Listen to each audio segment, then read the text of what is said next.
Hey, welcome to this week's video. This week's video is really about this critical market that we're going into.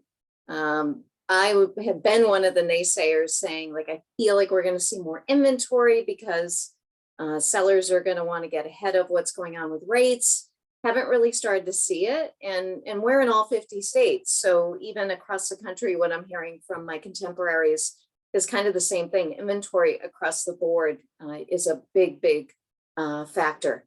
So it's all about how do you position your buyers to win. Yeah, naturally, subliminally, I'm throwing out there to make me your number one. But I know that that's not always the reality. Many of you that have been getting my videos for years, I've never worked with once.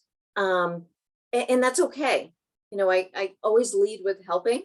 And whether this is me or whether it's another lender, I just think it's important to discuss strategy. What are you doing to help your buyers win? And I've been thinking about this more from a lot of the national calls that we've been having, as well as some recent rave reviews that I've gotten from agents that, for me, it's just stuff that we do normally. So simple FHA, simple VA, USDA, conventional jumbo, we're closing those in under 30 days. And that's just our norm. That is just, it just is.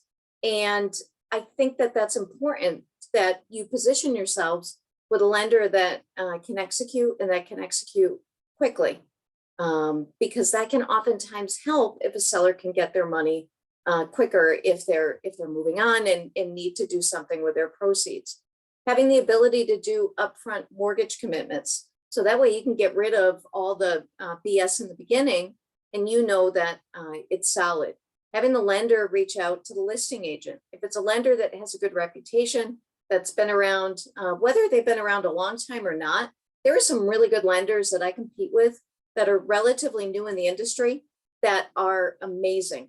And it's, and I say that with respect. When I compete against them, I will always speak respectfully and say, hey, if you don't end up with me, you're ending up with somebody good.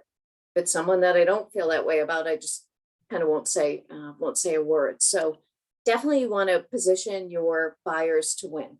So that way you're not a cab service or an Uber or a Lyft service all weekend, schlepping them around and putting in offers. Yeah, you may need to do more than one, more than two. I'm preparing buyers, hey, you might have to do 10 or 15, but ultimately we want to get them to a point where they're in the best position to win, regardless of the type of financing that they're doing. So have a heart-to-heart with the lender that you work with. Also make certain that all of your people that are out there that are pre-approved are still pre-approved.